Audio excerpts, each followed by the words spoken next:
Okay, Prof, ready. Okay. And I'm Xiao from AeU University. Welcome to AeU University, and I'm inviting Tan Sri Vice Chancellor to give an opening address to yours. By the Tan Sri, Thank you very much, Tan Sri, Prof. please. Yeah. Can you hear me? Yeah. Okay. Thank you, Prof. Xiao. This is a very short welcome speech to welcome everybody to the webinar of AeU. Welcome to AeU University Webinar Series 2 with a theme Unperturbed, but we mutated stronger. COVID-19 has changed a lot of people's life, almost in every facet of their well-being. For some of us, changes of this magnitude could be difficult to come to term again with, but you would often find that your experience of the unprecedented situations could emerge better or worse depending on your reactions and your attitude. As for the theme of webinar indicated, we at AeU will emerge stronger, akin to what John Rockefeller once said, I always try to turn every disaster into an opportunity.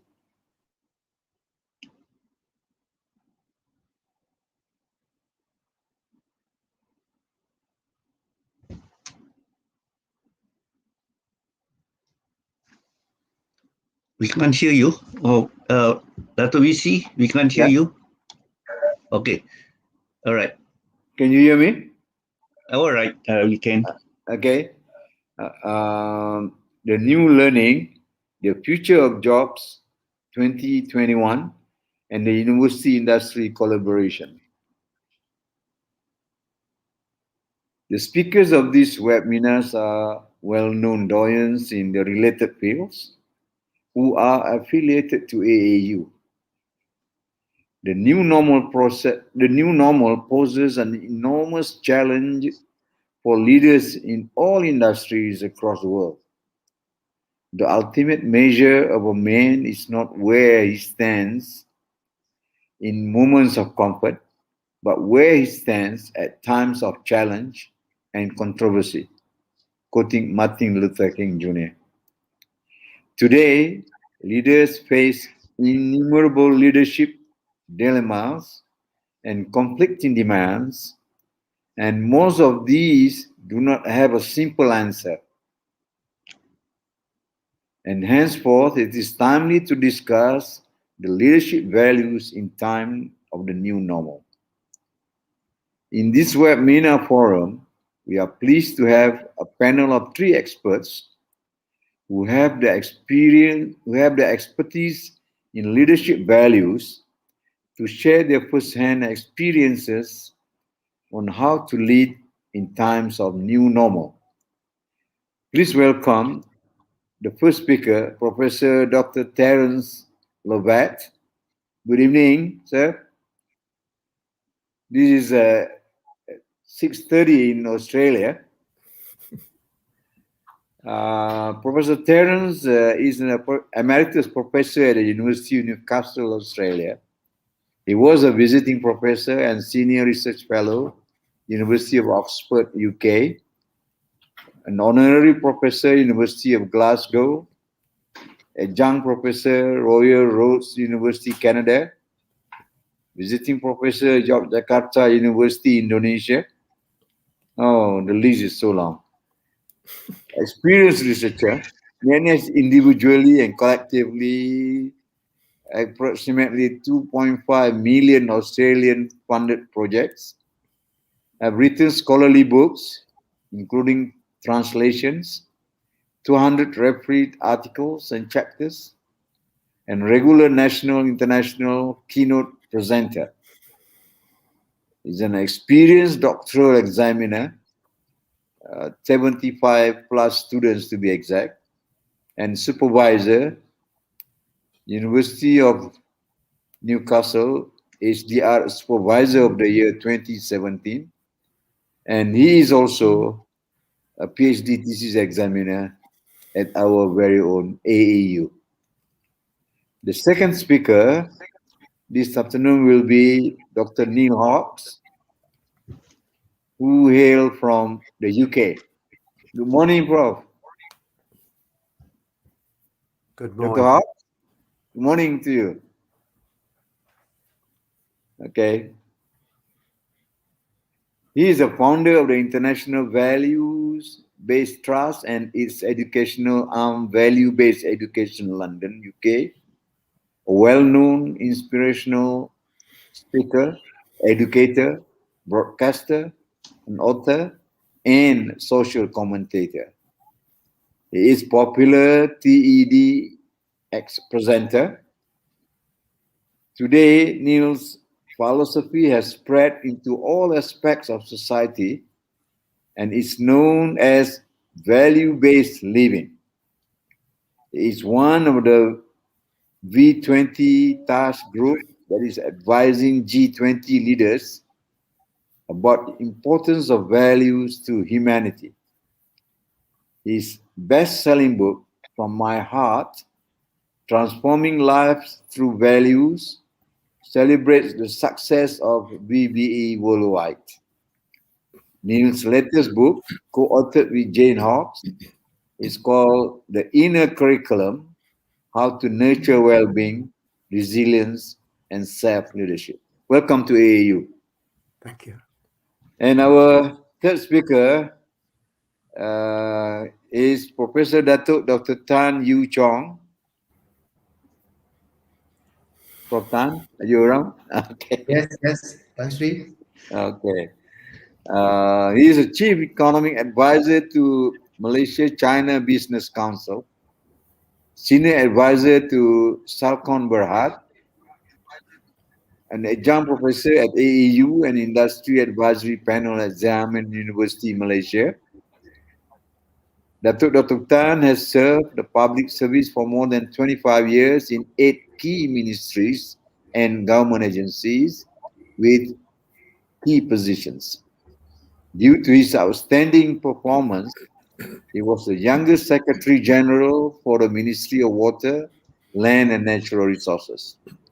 He was actively involved in various international associations, such as International Solid Waste Association, International Water Association, Malaysia Water Association, and European Commission to contribute his valuable insight for sustainable living. So welcome, Prof. Tan. So now I pass it to you, Professor Xiao, to conduct the webinar this afternoon. Thank you very much, Tan Sri VC. Yep. Thank you very much, Tan Sri VC, for your welcoming address, and we would like to proceed to the webinar proper. Okay. And can I stay? Just to share with you some of the housekeeping in terms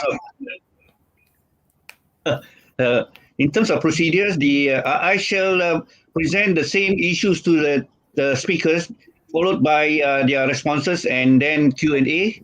The participant can post their questions online, and they will be answered during the Q&A session.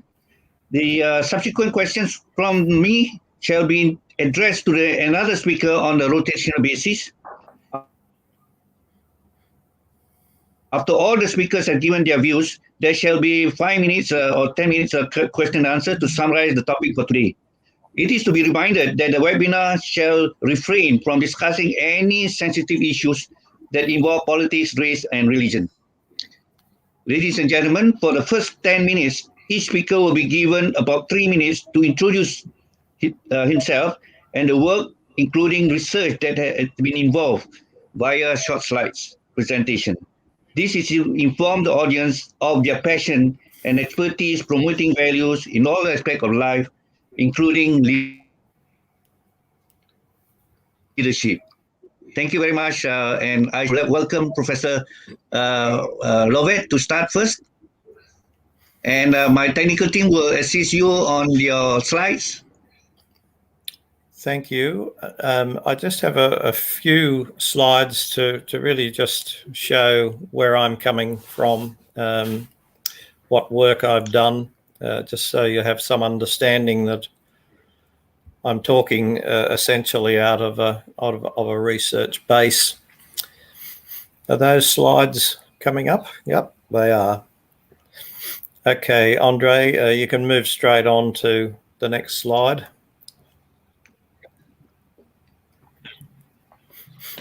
Yeah, just run it through. I can see it. Can everyone see that? Yeah, just run it through to the end. Thanks. All right, we can, yeah. Okay, I was involved in the Australian Values Education program that ran from the early 2000s. The last project was in 2010, as you can see there. I won't go into all of it, but I will just point to the third bullet point down, the Good Practice Project, as we called it. It was a 4-year, very comprehensive series of projects in those 386 schools across the country, all age groups from early childhood through to senior secondary. About 110,000 students, 5,000 teachers. There were 51 university researchers, each attached to a cluster of schools. The 386 schools were assembled in clusters that worked across those 4 years on values education projects to show the effect. Okay, Andre, we'll move to the next slide. You can run through each of those points to the end. Yeah, thank you. Great, thank you. We very quickly started to use the language of values education as a pedagogy. I think the conception of values education in schools was that it was just a small part of a total curriculum. It was something like history that you might do, you know, once a day or once a week or whatever it might be. We very quickly came to see that the power of what we were doing turned it into a pedagogy. It became the way of all teaching and learning. And it centered on an agreed 9 sets of values. These were assembled through intensive consultation across the country. Every school in the country had the opportunity to participate in this consultation. We came up with 9 core values that we thought represented the basic values, if you like, the uncontestable values that characterized a decent citizen, a good person, a good society, and, if you like, a good Australian. They were incontestable in the sense that they couldn't be tied to a particular ethnic group or religion or male versus female or whatever. They were, if you like, as close to universal values as we could get. And they became the hooks on which the program hung. Okay, Andre, we'll go to the next one.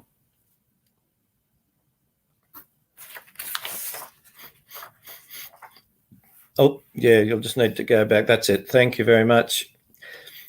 So the question then in a school is, all right, so we've got this wonderful way of teaching and learning. How do we implement it?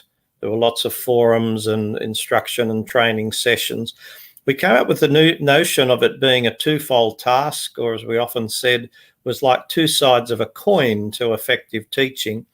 One being the implicit, which was obviously to establish the right sort of learning environment that's values rich, if you like to use the jargon, that's characterized by a respectful relationship between teacher and students, a lot of trust and care, etc., etc.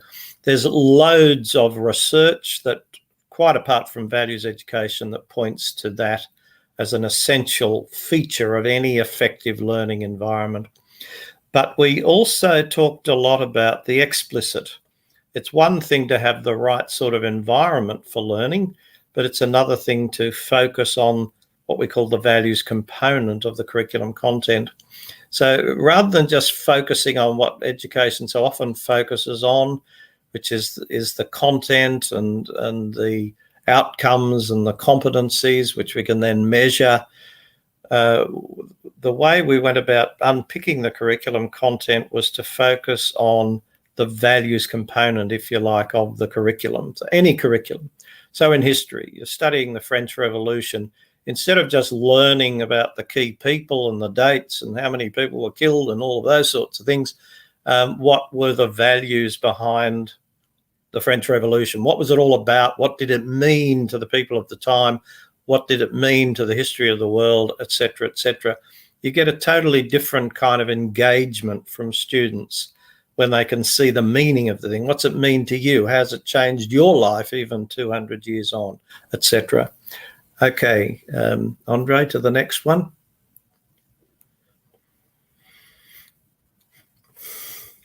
And this is the summary. There's a few more there, Andre, just another 4. I think if you just click on, that's it. Thank you. No, one back. Just one slide back. Yeah. This was the no, one slide back. This was the summary at the end of those 4 years of that intensive study. We were able to summarise the findings. There's hundreds of pages on the Australian government website of the findings, but this was the summary, that values pedagogy had a profound effect on the total educational environment of a school, affecting the relationships between teacher and student, teacher practice, partnerships, the climate of the learning environment, student attitudes and behaviour, student resilience. Resilience kept on coming up as a key word from the field. The intellectual depth of teacher and student understanding. People seem to be understanding what they were doing much better. And in the end, student achievement, which wasn't really even the goal of the thing, but somehow or other it just happened. Okay, one more slide. Okay, great. That's it. We then had an evaluation, a 1-year evaluation to test and measure the many claims that were being made from those 4 years.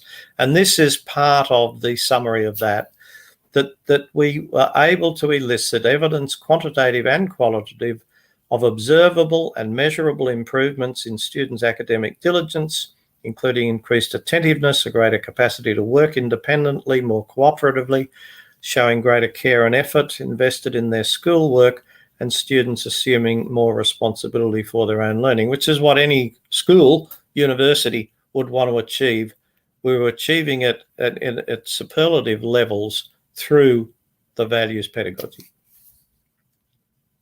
Okay, that's it for me.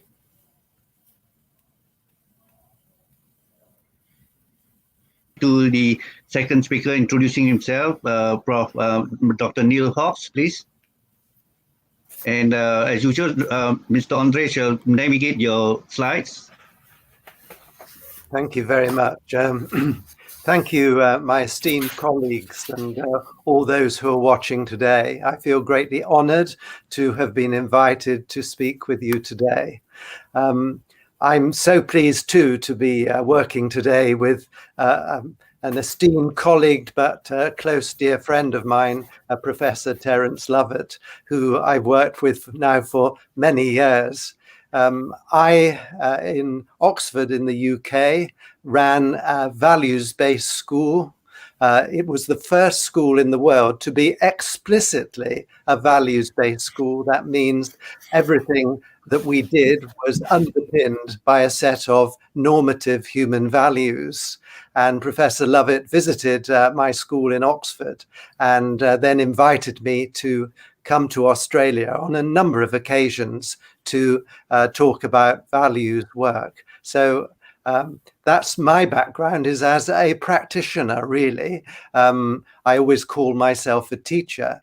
But since I left being a head teacher, I've been invited on several international programs, and I'm now a consultant worldwide in values-based educations. Values reflect our essence. Often on these sort of occasions, people are very cognitive, they're very left-brained in their thinking, but I think values come from the heart as well as the cognitive side. They are the essence of all that makes us good as human beings. They act as our internal moral compass and the guide to act as with integrity. Next slide, Andre.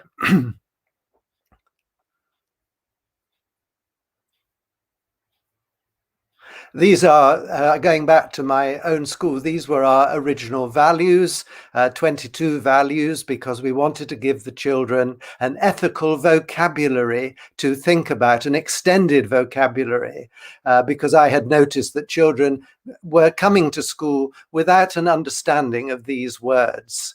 And these words then led on to what I worked on at Oxford University, was the development of ethical intelligence. Next slide, please. I often ask what your values are. What do you bring to the dinner party, as it were, in values? We all have a set of values. You can't be without values. We all walk around with them. We get them from our society, our culture, etc., as you well know. So it's always important to reflect about our own values when we're in a values conversation, and then to share those values with others. The forums that we had in Australia for communities really interrogated that point. What are our values, and what are the values that we want to help children to develop, discover through experience? Next slide, please. So if you're working in a university, a company, then usually I'm seeing now that there are company values, and they really surround our personal values. And I think one of our questions today is about the conflict that can happen when a company has one set of values and our personal values are different. There's a lack of resonance there. So we'll come back to that one, I'm sure, later on in the talk. Next slide, please. So a values-based leader focuses on universal positive human values. I call them universal because everywhere that I've been in the world, and I've taught in most countries of the world now, well, a great many of them, if not most, and I find that universal values are the ones. They underpin all of the great religions of the world too. Employees experience an ethical vocabulary which develops their ethical intelligence and develops self-leadership, which I talk about in the book, The Inner Curriculum, and develops their awareness and positive character traits. So that's the impact that it has. Next slide, please. So I won't go through this particularly because time is short, but I believe that our core ethical values underpin everything. And if you work your way up through that list as a company, then you will have a sustainable organization. That is why values are so important at the moment, because we want a sustainable country and a sustainable world. So core ethical values are at the heart of everything. Next slide, please. Now, this is an important slide. I think that if you take the leaders, this is about leadership, there's a leader at the top of the screen, and he has to work out what his personal values are, think about them, and to make sure his personal values are in alignment with his behaviors. We've all seen, haven't we, people who espouse a set of values, but don't live them personally. That's what I call laminated values. You can see them in universities and schools and companies where people put up a list of values, but are they really played out in the organization? So besides the leaders' values, then we have to think, how about employees and everyone else? Is there an alignment between what everybody's saying and the leaders? And then is there alignment with the group values too? So if we join all those up, Andre, if you click on, you will find that everything joins up. And then at the center of this, what you're looking for in a good organization is an ethos. Ethos means the spirit of a culture, the spirit of a family. That's ethos. And then it leads to harmony. All the best organizations I work with now achieve this synergy in their organization. And that's how values join up. But in most organizations, there isn't that synergy. So this is a neat way of showing how we can develop that. Next slide, please. Those are some of the things that lead to a lack of values and why the business culture doesn't work. So we have to ensure that there is ethical leadership from the top and all those other things that you see. Don't put profit before people. Next, please. Reflection is a key part of values-based work and values work. My book, The Inner Curriculum, emphasizes this, that we have to enable people to go internal into their internal world. And the way to do it is by being a reflective employee, a reflective learner in every way, so that you're constantly giving your brain what I call a brain break, so that you can really think, am I being the best person that I can be today? Next slide, please. And finally, this is another way of thinking about your organization. What we see on the top, is it what's happening underneath the water? If you think of an iceberg, the biggest part of an iceberg is underneath. So as I've put there, the leader's own internal world starts the process, developing your authentic self. The values, then you build up your culture, the mindsets, the worldview you have, the narrative that you use, and that develops routines and structures. So thinking about your routines and structures of your organization, do they really reflect your values? And that's the question I always ask organizations. Are you walking your talk? Thank you very much.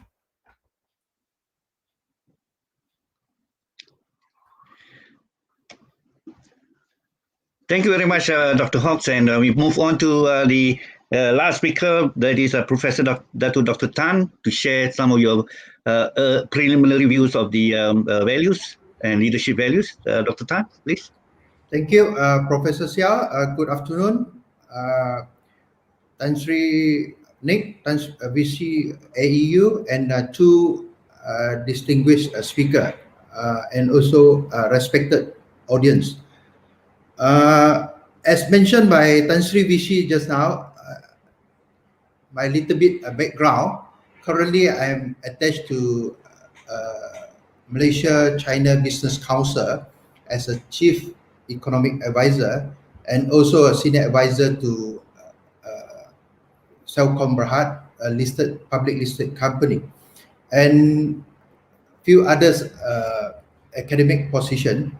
And prior to that, I was a senior government officer. I spent about more than 25 years to involve in the policy makings. As the next slide. Next slide. Yeah. So I have served 8 ministry and agency. So I can categorize into 4 category from social sector, Ministry of Housing, and security sector, Ministry of Home Affairs, and trade and international trade and industry, another sector, economic trade sector, and also natural resources and biodiversity. So there are 4 sub-sector in our public service. So throughout the year, I gained a lot of experience and exposure, and I realized that this leadership value, in fact, I adopt and adapt and also apply this leadership value into my given task. For example, I headed the Malaysia delegation to Brussels in 2019 together with Indonesia counterpart to fight against the issue on low indirect land use change to our palm oil and sustainability issues.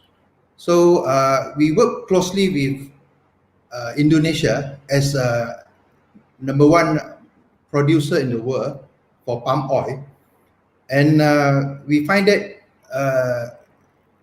to negotiate with EU, so we indirectly adopt and adapt this leadership value to our negotiation process, a series of negotiation, how we work together, the cooperation value, the trust, the commitment, and the vision, how to overturn the situations and favor to the palm oil and sustainability in the context of Malaysia and Indonesia and other producing country. So at the same time, from the negotiation also, for example, the trade and investment negotiation with China.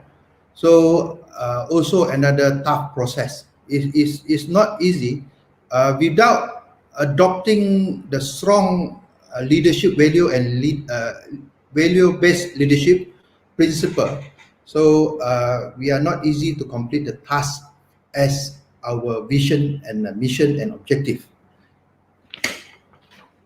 So another interesting milestone and also the success story I would like to highlight as well is the water industry.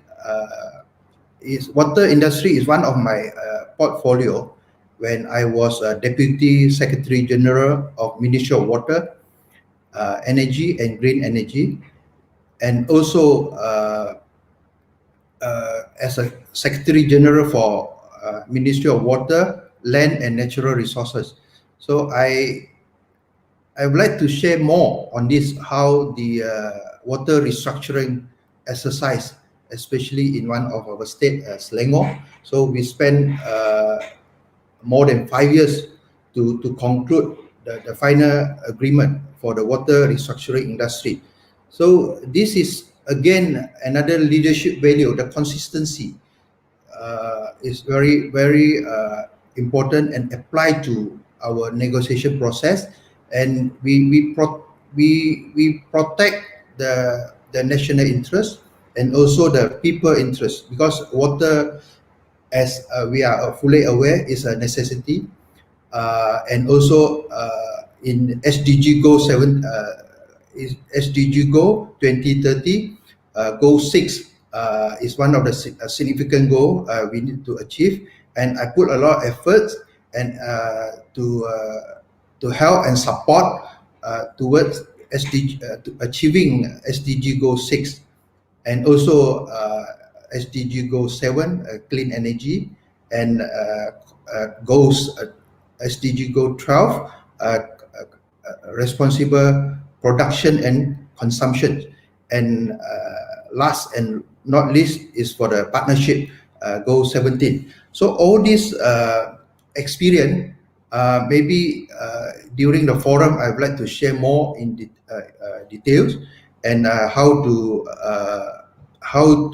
build the strong leadership values and apply to our company context, organizational context, and country context.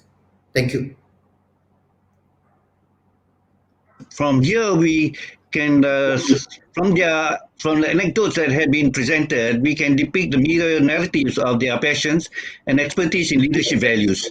For example, Prof. Lovett, expertise is more of the academic as an academician, vis-a-vis as a researcher, while Dr. Hawks shall focus his view as a practitioner, and lastly, Prof. Dato Tan shall share his expertise from the policymaker and also corporate perspective. In short, we have a good blend of experts to discuss the leadership values from the academic, practitioner, and policymakers' perspective. So we begin with the first question, gentlemen, and this question is directed to Prof. Terry Lovett first, and followed by Dr. Hawks and Prof.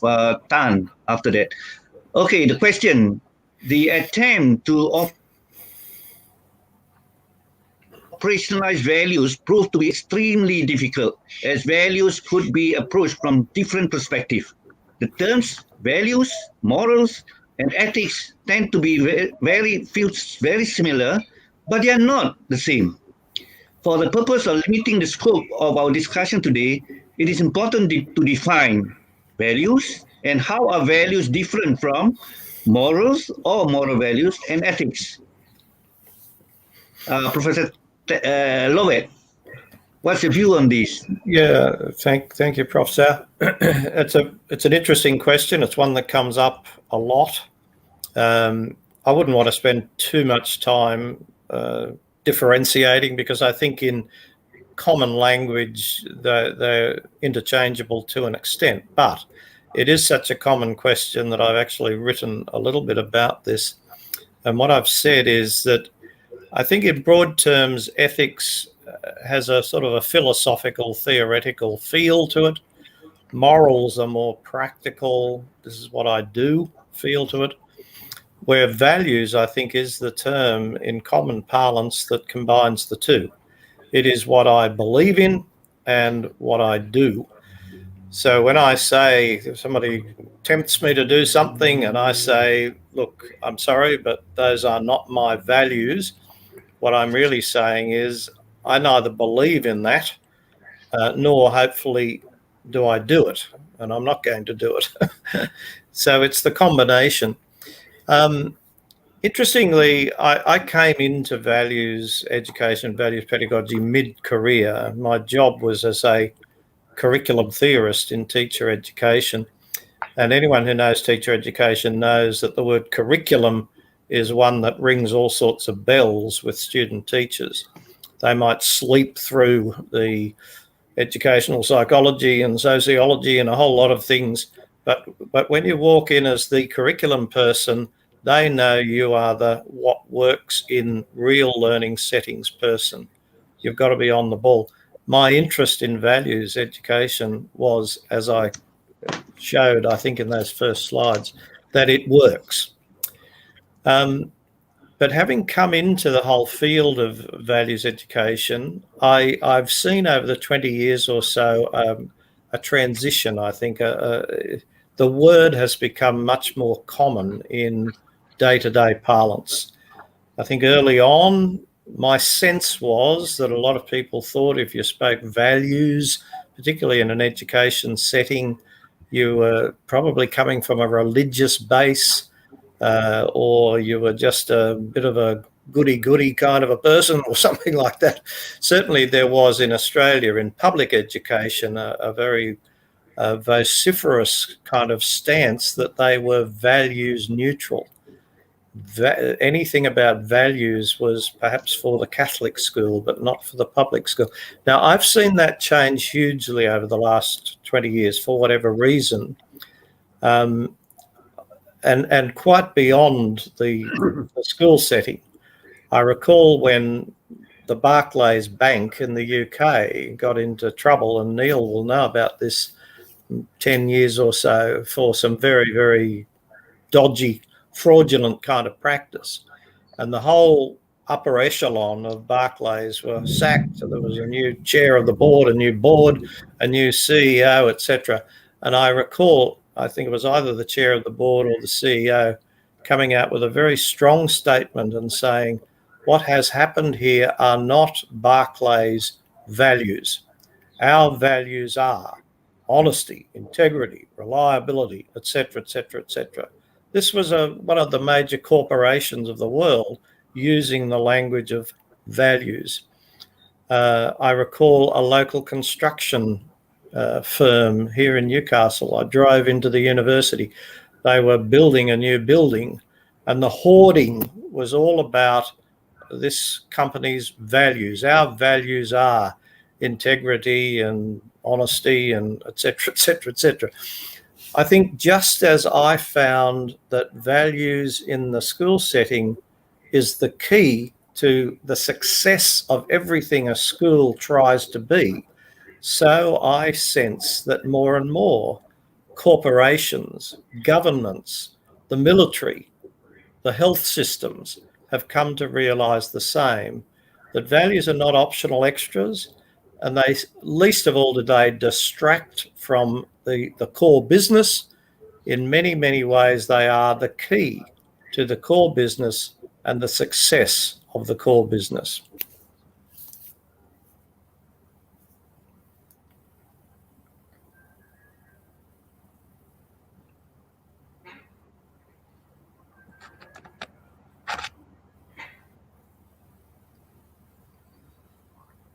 Shall I begin? I think so. I was waiting for someone to say start.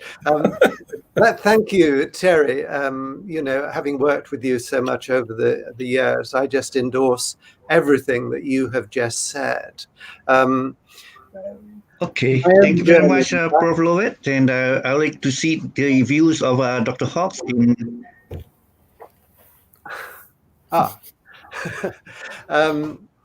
Yes, my journey, as it were, in values, I think is important.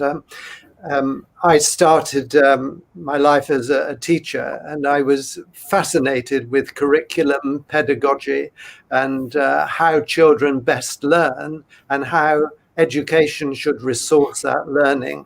I was influenced by many educators, international ones, that really I thought, yes, our school systems in the UK and internationally really reflecting the best practices. I gained promotions very quickly in my career and found myself leading organizations, leading institutions and multi-institutions. And then I was observing that children were coming to school in the UK without an understanding of a basic vocabulary about values. And so I decided to return to a headship of a large school in Oxford as an experiment, really. I wanted to see if these things which we called values would actually make a difference. Would they make a difference in behaviour, relationships, and academic achievement? I didn't know. So I worked with Oxford University Professor Richard Pring, and Richard monitored my work at West Kidlington School. The outcome was that the children just outperformed other schools academically without being drilled in basic subjects, etc., because we were giving them access to self-leadership. We were making them leaders of their own selves through a values-based pedagogy, which Professor Lovett has just articulated. So it wasn't something we did on the side. Now, to come to the question, you know, I've always felt that really delving into the academic, what's a moral, what's a value, what's ethics, sort of takes away what you're trying to do, because you end up with an academic debate, and plenty of academics have written on the subject, and I touched on it in my own doctoral thesis. But I think you have to go to young children to ask them what a value is to really understand what a value is. And I asked a 6-year-old quite recently when I visited the school. It was a group of 6-year-olds, and I said, could you tell me what a value is, please? And a little girl put up her hand, and I said, yes, what do you think? And she said, a value is a principle that guides our thinking and our behavior. And I thought, wow, coming from a 6-year-old. Now, recently I was working with a group of adults, and I asked the same question, and there was silence, because the adults could tell me the name of a value, but they had never thought, what is a value?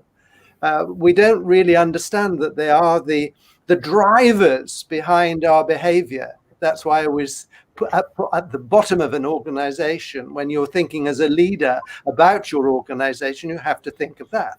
Morals are to do with right and wrong, and ethics are to do with the system of how we look at morals and values. But really underpinning everything is our values. Values are the drivers of our behaviors.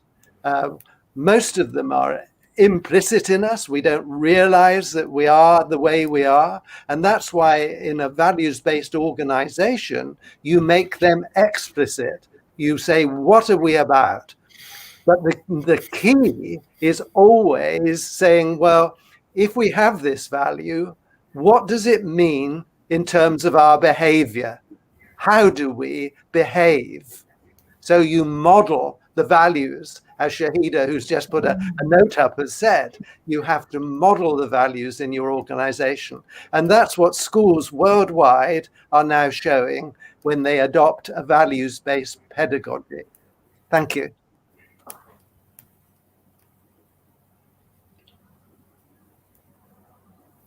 Right?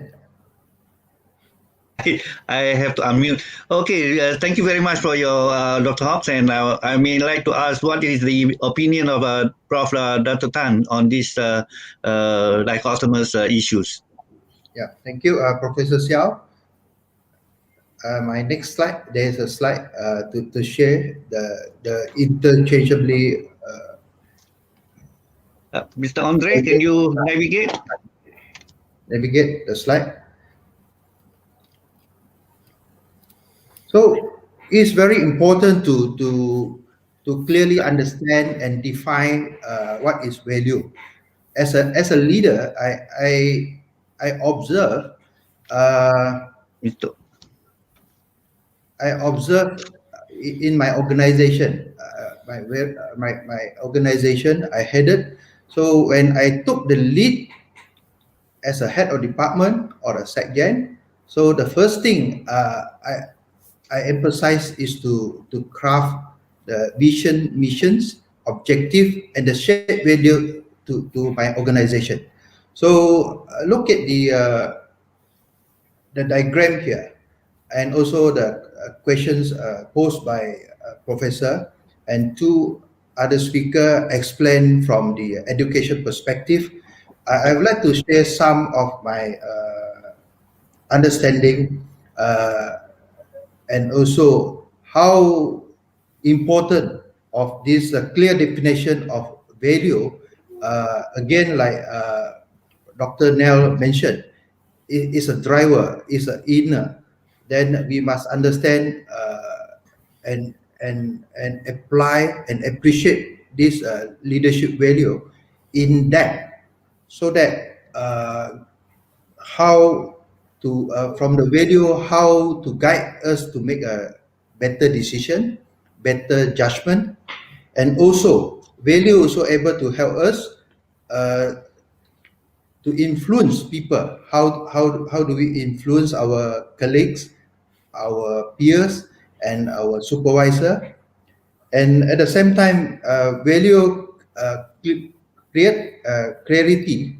So when you are clearer, your life become easier. So your value must be as a fundamental in your belief system, so that whatever you do, you are heading to the right directions and towards achieving your goal. And value able to reduce stress. So if you have a clear belief system, your value is clear, you understand it well. So you know where is your limitation, where is your strength, whether you do the right thing right or you do the wrong thing right. So that things also important. If your mindset is clear, so that you know how to strike for a balance. So directly or indirectly, your stress is reduced, and you can manage your stress well. And one more, value guide your actions. So it is very important when you are able to make the good decision and your direction is clear. So action in line with your strategy and in line with your objective and in line with your vision. So that is a very important to apply the clear definition and understand well of this leadership value. So as other two speakers mentioned, morals and ethics, one is moral more on, in my view, morals more on personal belief and also how we perceive good or bad. And ethics nowadays, especially professional body or company, all governed by the code of ethics, like code of ethics law in legal works, in legal profession, and also a listed company also governs by ethics. So whatever you do, especially the three bottom line principle, sustainability, corporate management. So in Malaysia context, we turn into EE, economic, environment, social, governance. So this is very important because with this value and also we balance the ethics and moral, and actually all are related, look similar but apply to different contexts. But in my view, the fundamental still our value to drive things and also make the things to more positive directions. If from the very beginning in our heart, so we have a negative value in life, so whatever we come up our idea, because value will reflect the behavior, so that things will discredit our leadership. Thank you, Rob. Thank you. Okay, thank you very much, Professor Dr. Tan. Looks like all the three of you have agreed that values are very important aspect of life. If I can summarize also that you all are also in view that the values are not soft skills, but rather core pedagogical skills in that it transcends at all aspects of our life. And well, we will move on to more difficult questions now. First, from the simple one, and I would like to direct to the practitioner here, Dr. Hawks, that you have done several projects on values. Now, the question is, while values differ from culture to culture and even person to person, they often dictate individual behaviors and attitudes. What are values important? Sorry, why are values important to an individual, society, and organization? Are there values that are universal or core values?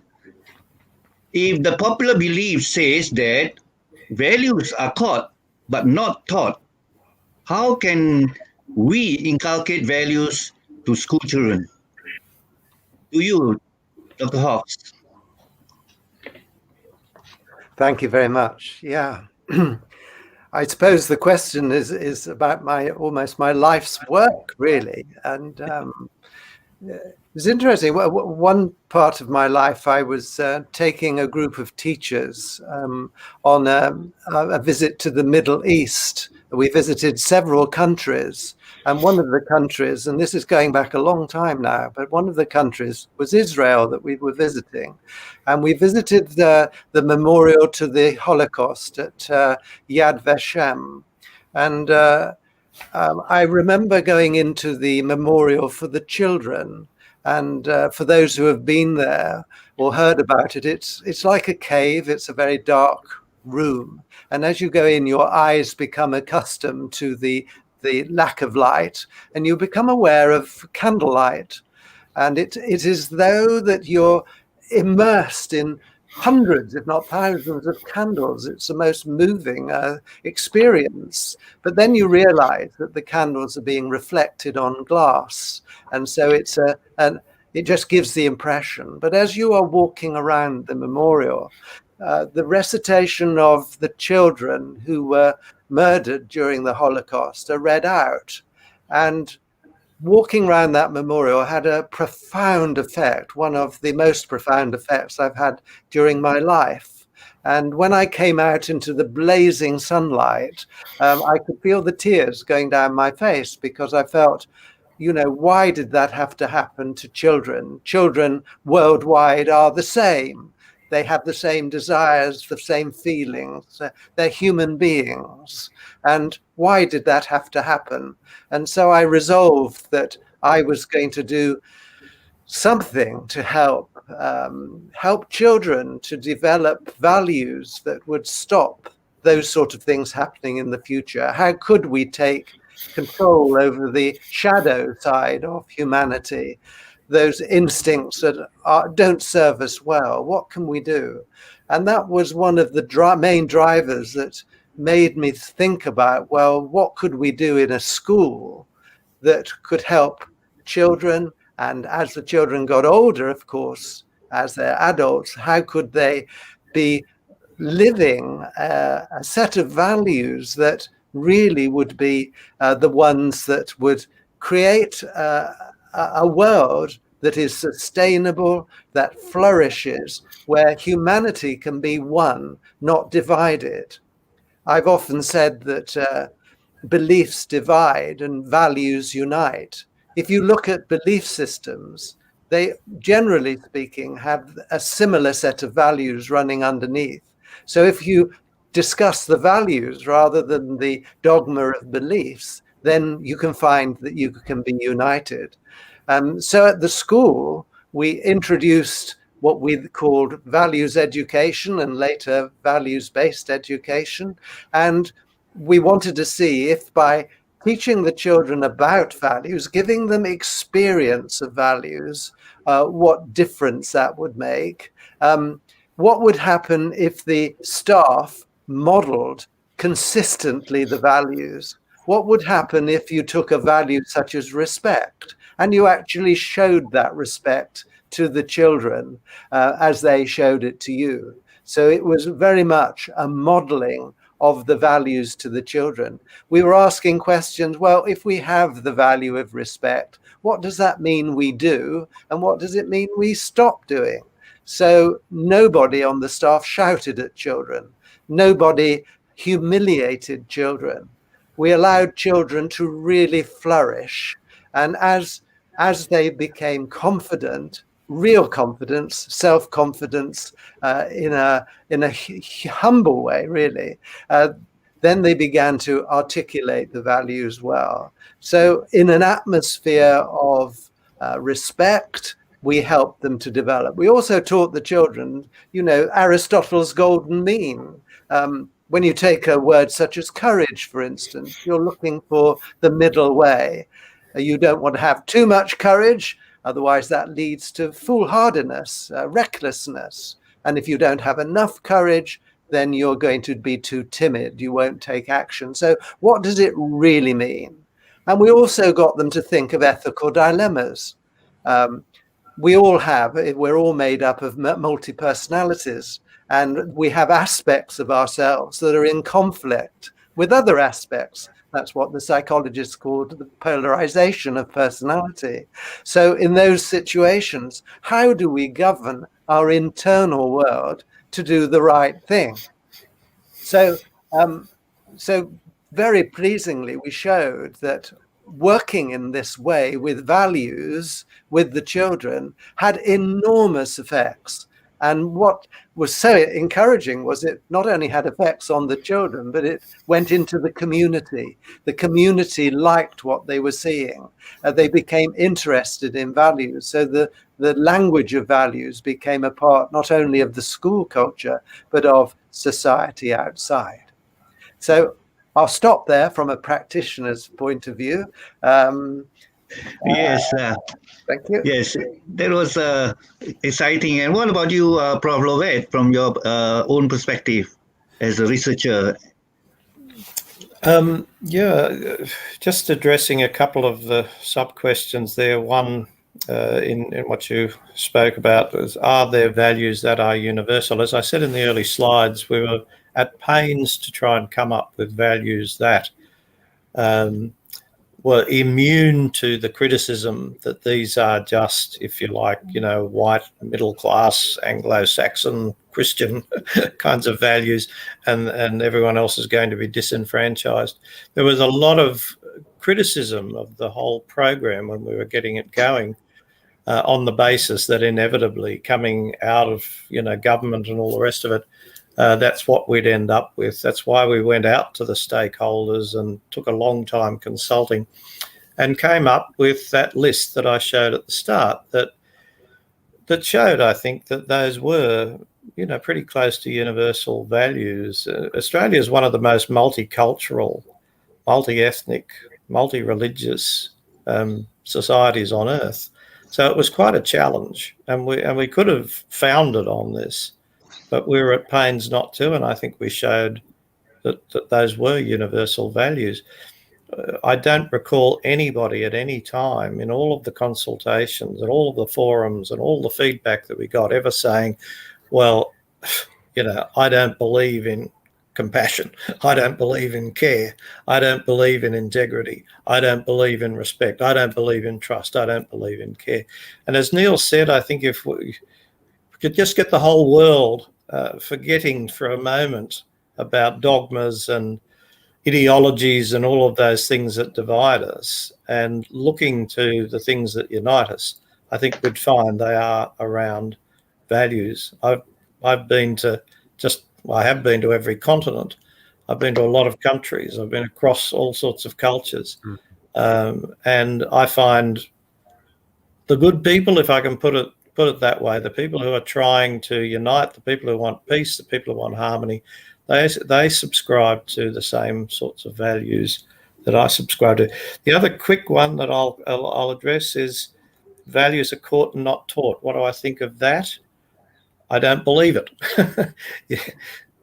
Put it this way, to some extent they're caught. Obviously our environment influences the families we grow up in, the friendships, etc., etc.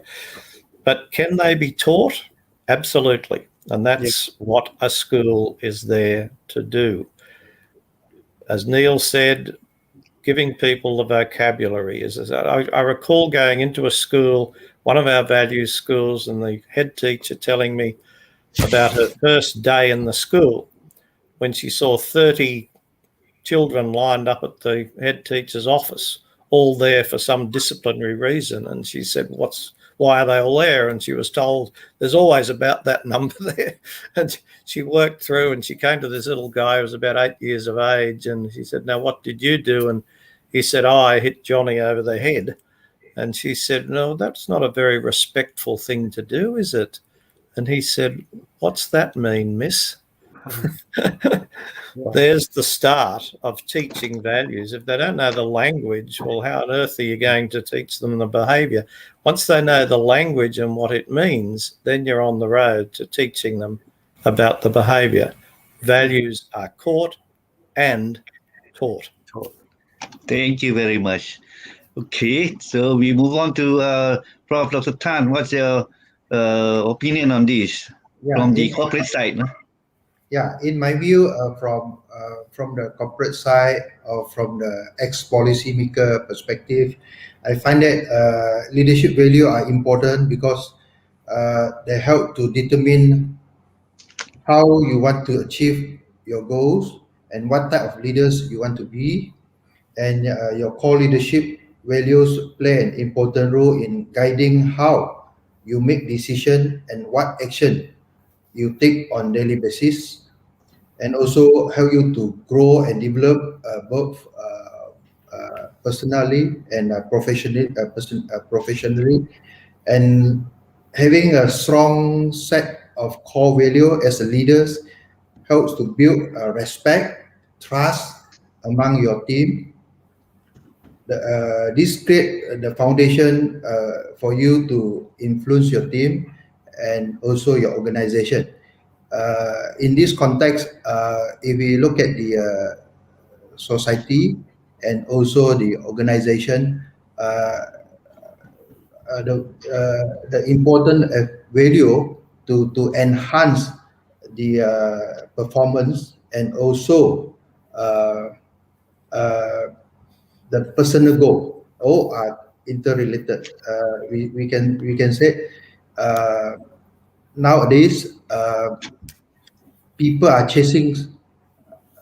Many people are chasing this status, money, but how many people are really ask themselves, who am I? What are you really want in your life? So what value you have and need to enhance or need to change? So the basic question we need to ask ourselves, and this value can be taught and caught and also taught. I think partially I think it's a mixture. So it depends on your cultural differences. From the Western point of view, I think like what Dr. Nell mentioned, because both distinguished speaker get involved in education study, and you come up with a lot of findings. But in terms of cultural differences in ASEAN and especially in Malaysia, there are different practices, especially our personal value system. We are different.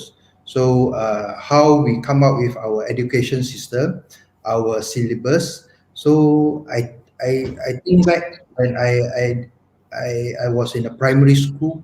So actually no syllabus in moral educations. Then where I learned all this value and belief. Actually, there are many angles from my parents, in my context, from my parents and from my grandmother. So it's very important. So that angle, and nowadays with social media, with technology, and with our peers and with our supervisor in our workplace. So all we can learn the value system. And in school education, we need to enhance actually how to develop more meaningful and practical syllabus for our students. I find that nowadays the younger generation, maybe they are so comfort with their life because so-called the income from the parents are very comfortable, very have a high income or middle high income. So the younger generation, maybe they are lost to gain the positive value in life, and how to this issue actually is a very significant, and we need to look into it from now, if possible. If we don't delay to address and take the appropriate measures, Okay. the so-called the to change to change or turn into the better positive value in life. And I also would like to share, when I did my PhD in Australia, I noticed the value and the cultural differences in Australia also. They are different. Some we need to learn and apply to Malaysia as well. And also again from China, Confucianism.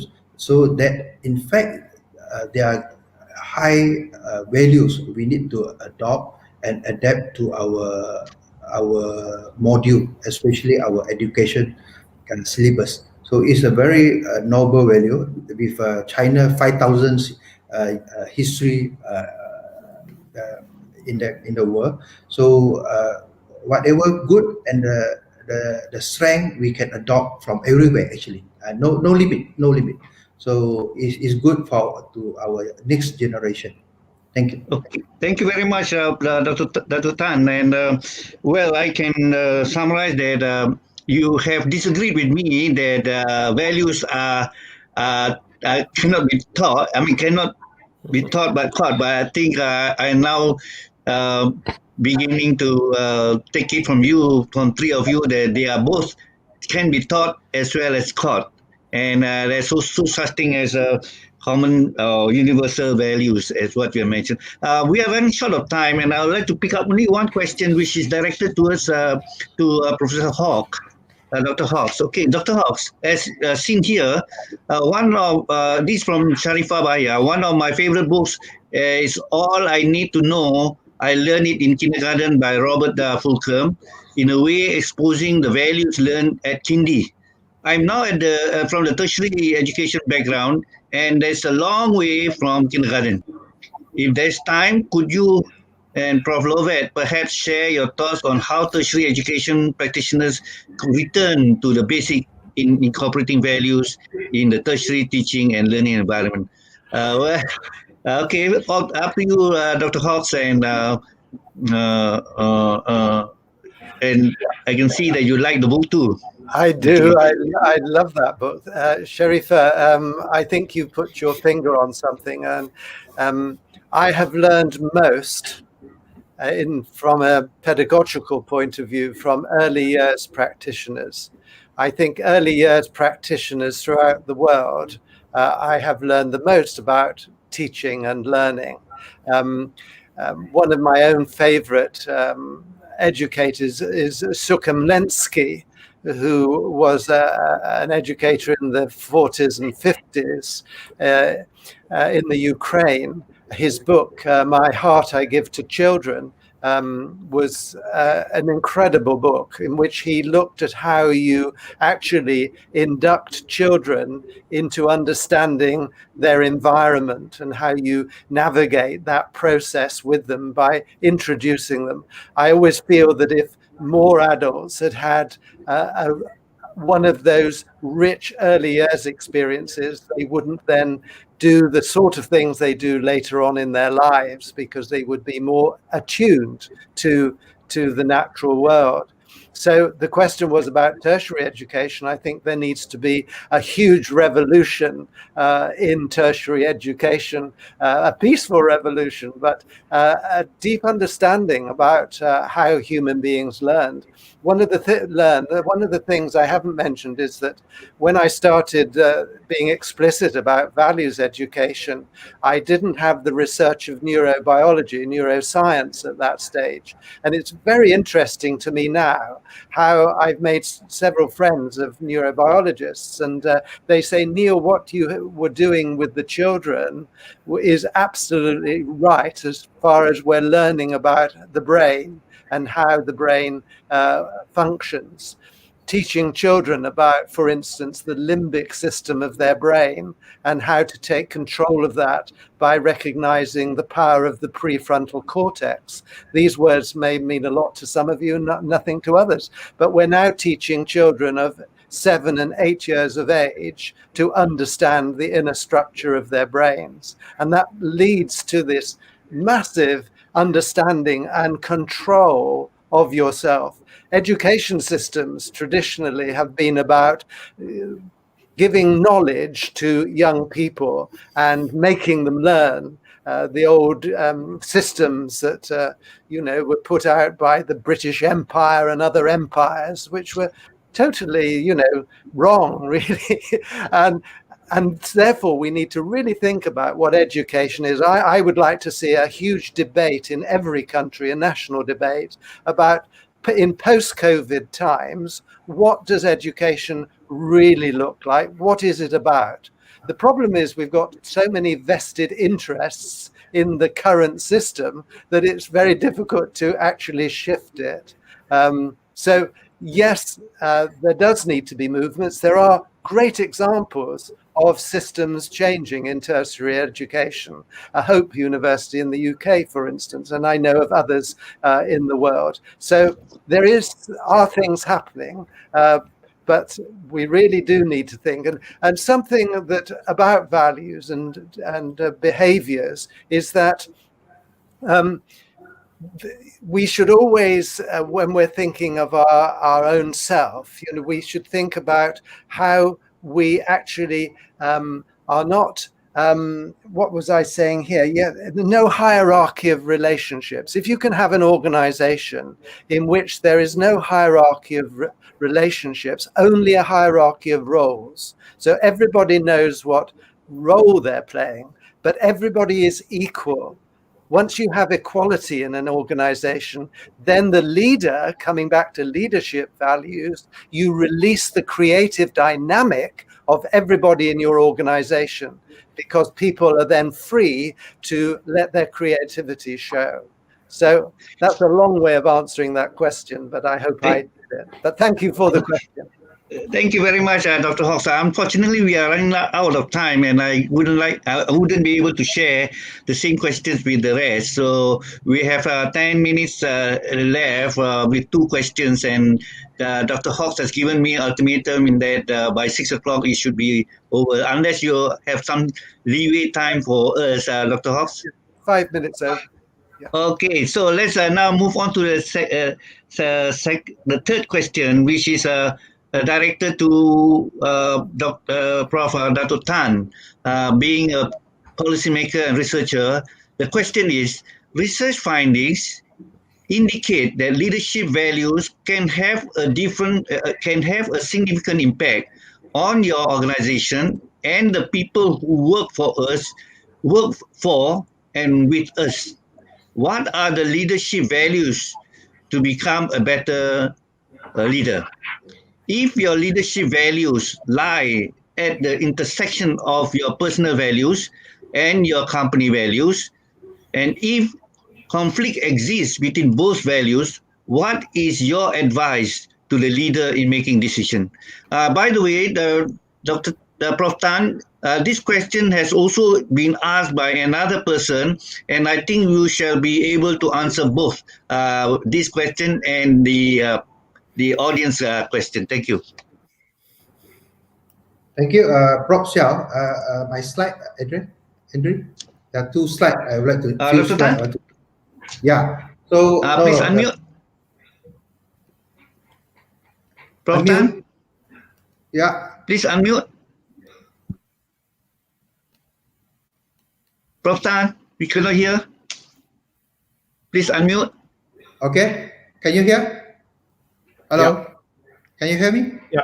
Yeah. Okay, right. Okay, sorry. So, please share Prof. Tan's slide, please. Yeah, this is my slide. Okay. Okay. What are the leadership value to become? In my view, there are 5 characteristics I need to emphasize here. The value. First is loyalty. Yes. Followed by trust. Yeah. Ownership. Yes. Teamwork and commitment. So, as a leader, we need to loyal to our organization and also our leader, mean our supervisor. So that is a fundamental in my perspective. How I climb to the highest within the shortest period. That loyalty value is the most important. If the leader, if your supervisor want to give you another career advancement opportunity, first they look at how loyal you are, and also are you the trusted person, and can you work together and you commit with your work. And yes, there is a circumstances intersection. So that's why I said, Prof. Xiao, you raised a very critical question for me to answer.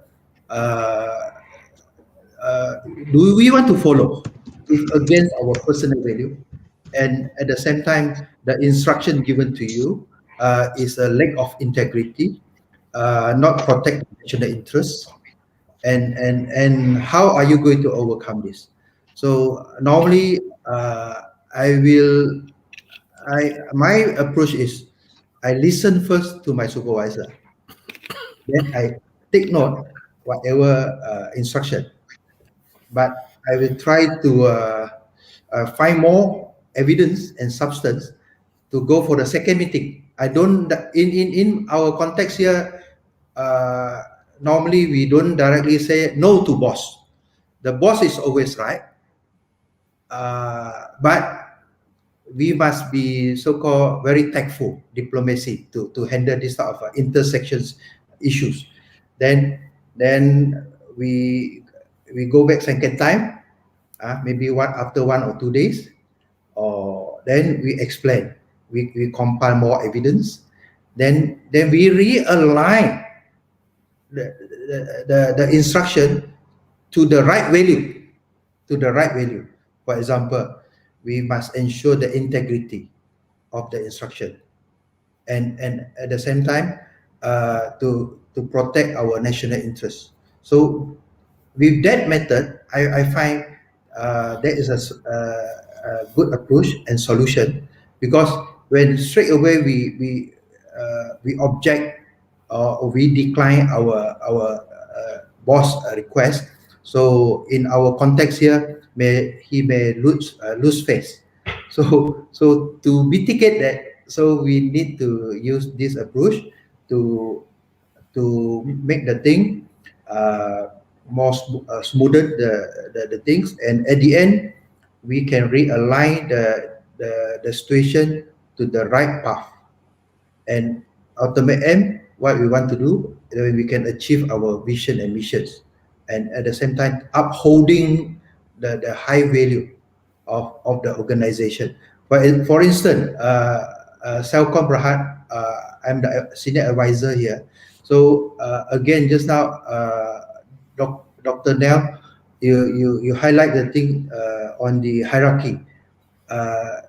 No hierarchy in status, but hierarchy in the role. Yes, that is good. In my organization, we practice that. So we practice that. That's why you see the element, the value on respect and teamwork and ownership is there. So we nurture, we cultivate this type of core values into our organization. So I find that is a very useful and meaningful, and at the end of the day, we can lead to better performance of the company, and the sense of ownership is there, the sense of belonging is there. So yes, they are not the shareholder, they are only just the employees, but how they are hard to work with the company. Most of the staff, they work more than 5 years. So there are many staff work in the organization more than 20 years. So it's a good sense, meaning that the loyalty is there, the sense of ownership is there. So this type of value we need to promote more, and for our private organization, and also in government context, because government organization, they are more on service oriented. So that thing, integrity, to me, integrity is the fundamental and the most important value as a leader. So without that, we don't talk about others. So you just as a show to people, but you don't practice that, because if you enhance this integrity value, the trust from your employee, from your bosses, so is there automatically, not only in your organization, the society as well. Prof. Shah, thank you. I would like to just quickly, if I might, answer Sharifa's earlier question about kindergarten and tertiary and how you bridge the gap. My quick answer would be make sure that all your tertiary educators are early childhood trained. In my experience, early childhood teachers can teach anywhere, but it doesn't work the other way. if you've learnt the tricks of early childhood learning, you've learned how to teach anywhere. Yeah, thank you very much. And we are also, running a little bit behind time. And okay, right, why not? All right. Thank you very much. Yeah. Just quickly on that question of company values versus personal values. Obviously, it's a question of navigation for everybody, and the successful leader is the one who can navigate. But if any of the rules are going to be broken, my advice would be make them the corporate rules, not the personal values. The great leaders through time have been those who don't compromise with their personal values. Abraham Lincoln, Nelson Mandela, Abdul Rahman in the Middle Ages, it doesn't matter where you go. The people who really have changed the world are those who stay with their personal values above all else.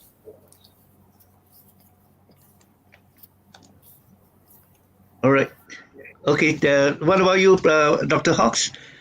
Yeah, a quick one. I couldn't agree more with Dr. Tan and Dr. Lovett, really. The question of integrity. It really breaks my heart when I see the behavior of leaders, and they espouse certain values, and then you see in their own lives they are doing something completely opposite.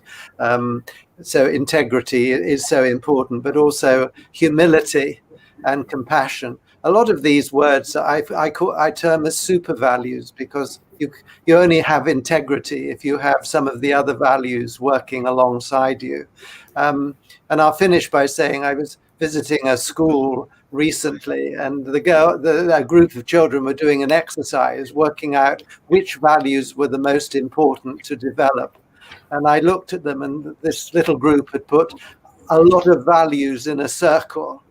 Integrity, honesty, cooperation, humility, all in a circle. But there was one word that they put in the middle. And I was interested. I said, why have you put the word love in the center? And one particular pupil said to me, Dr. Hawke, she said, if you don't have love, you cannot have any of the other values.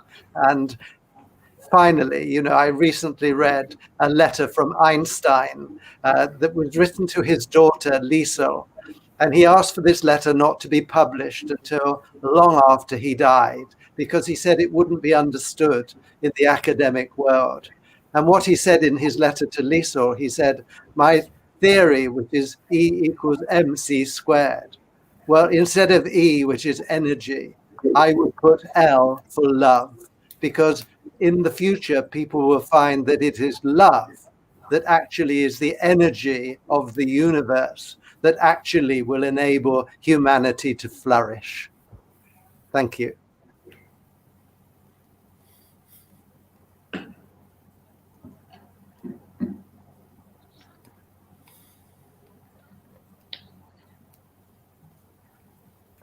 I've either stunned everybody or everybody's gone off. You've stunned them. Thank you very much, Dr. Hawks. And we come to the last question. I think I'll pose this to Dr. Hawks first, because he's about to, he has no much time left. Dr. Hawks, the question is, after your response will be followed by Prof.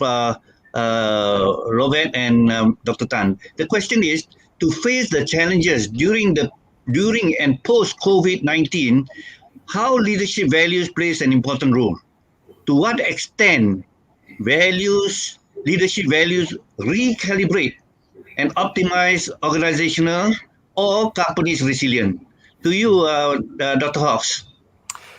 Yeah, my current work, as when you introduced me, I'm a part of the group of so-called experts that are looking as a group called the V20, and Professor Lovett advises me on this too. And the V20 are looking at how we can empower the G20 leaders of the world to understand that it is by developing values such as solidarity, cooperation, etc., that we will actually achieve the United Nations Sustainable Goals and all that UNESCO in their 2030 agenda have been talking about. It is only when we really embed values in the work of the nations that we will actually ensure that climate change doesn't continue or slows down, that equality amongst people is made a priority, that girls are ensured an education in the world. All these huge questions must be underpinned in a post-COVID world with universal values such as I've spoken. So I'm very heartened that our leaders will be nudged towards thinking about these important values. But it is the integrity of leadership that we must focus on in the coming years.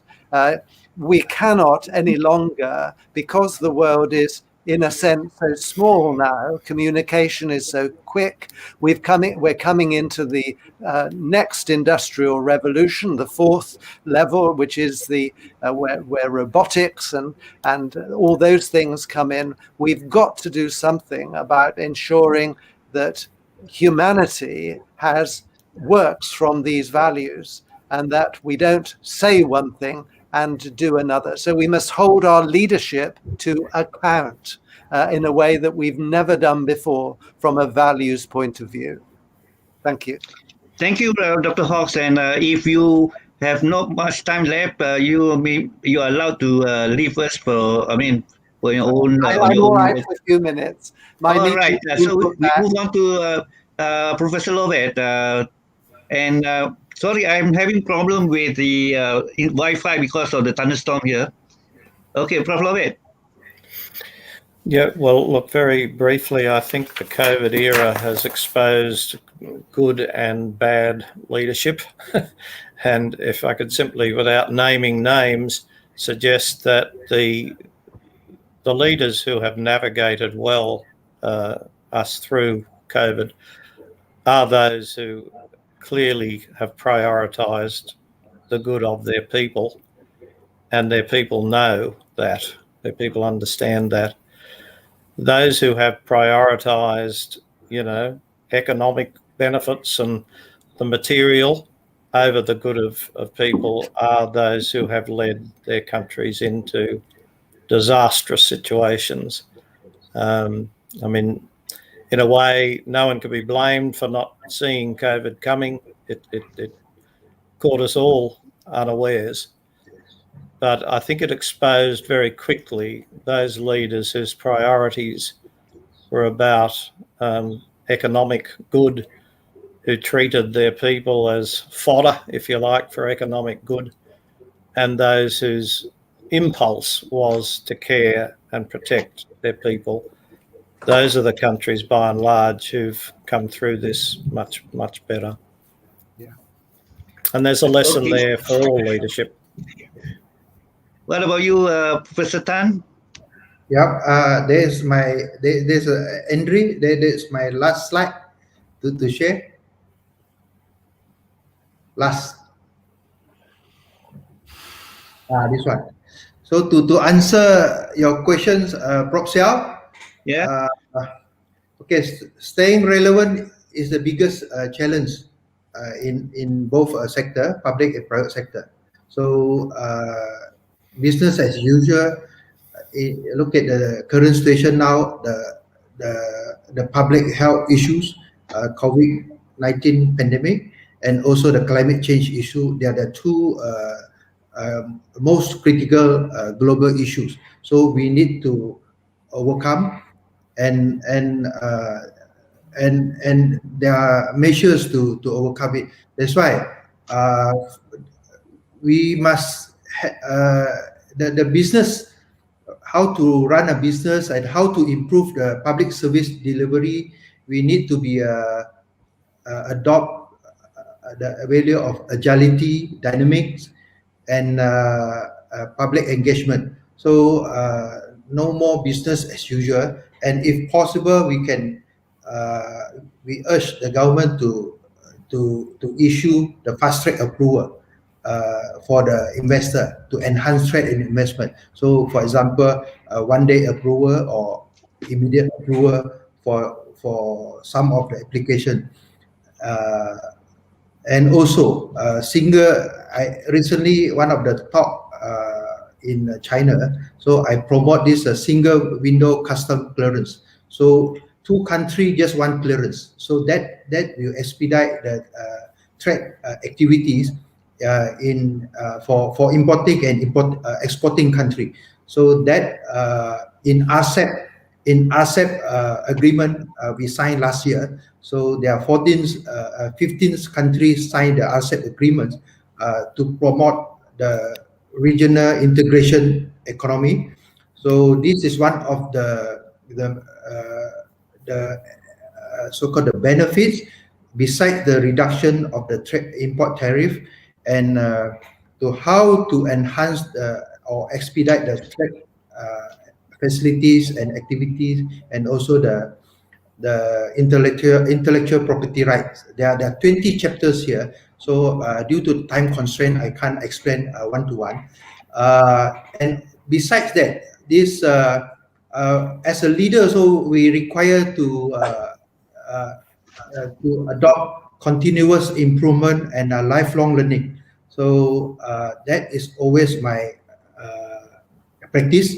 In my organization, I become a mentor and mentee for my so-called the subordinates or my peers.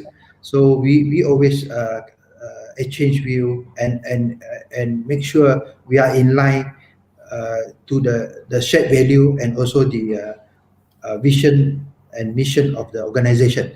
They are adding, creating and innovating value, like just now Dr. Nell mentioned. So now we are moving to AI.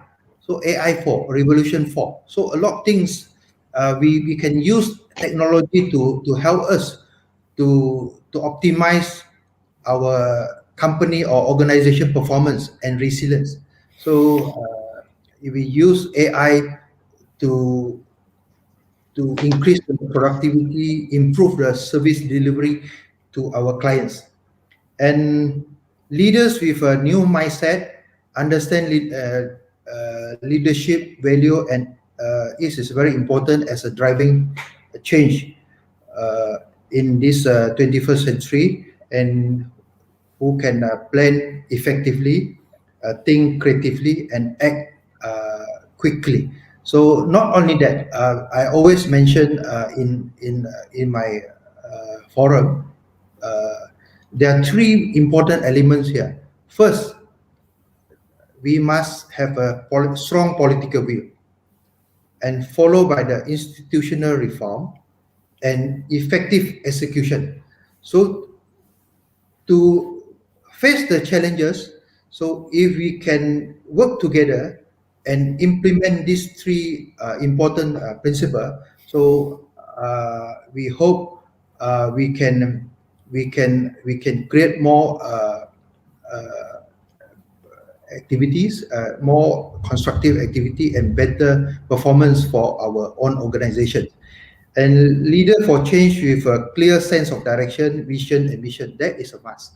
So besides the integrity, so we cascade down the vision and mission and turn into strategic and action plan. So top, bottom, and bottom up. So the two-way communication must be there.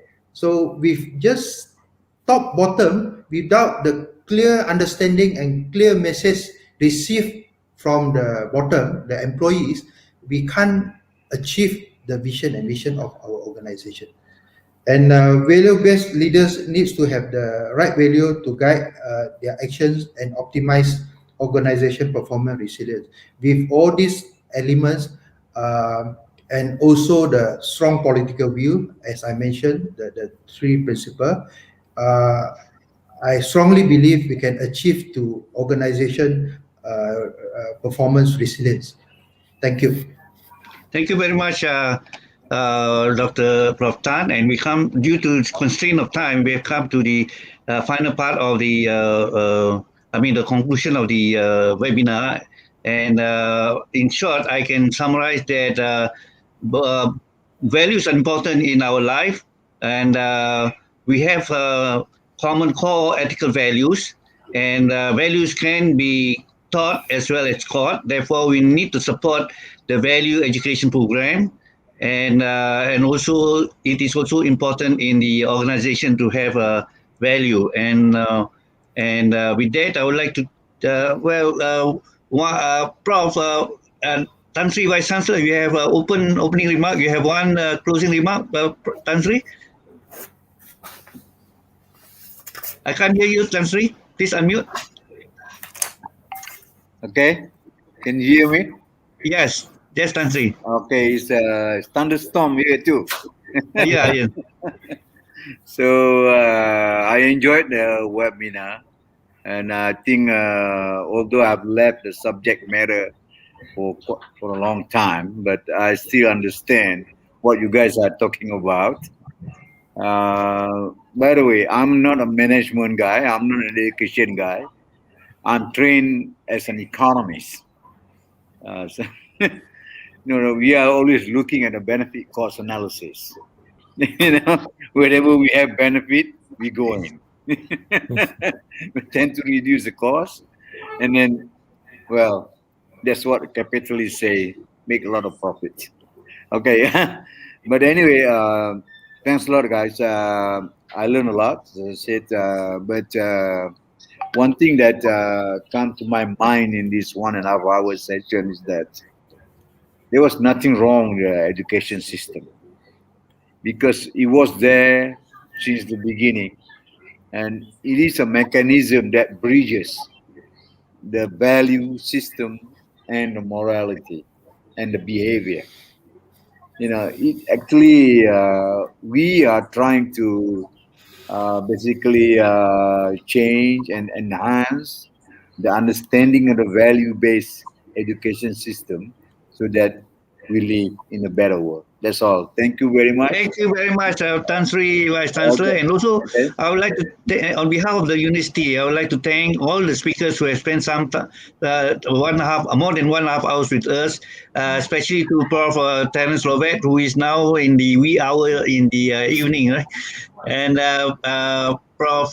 Dr. Hawks, who has exceeded his time for the next appointment, and Prof. Tan, who has given us from the corporate and policy view. So with that, ladies, and I would like to thank my audience too, from far and wide, and also my technical team who has supported this webinar without much technical glitches, and also navigate the slides. So once again, gentlemen, the speakers, thank you very much. And in Bahasa, we say selamat petang or selamat malam.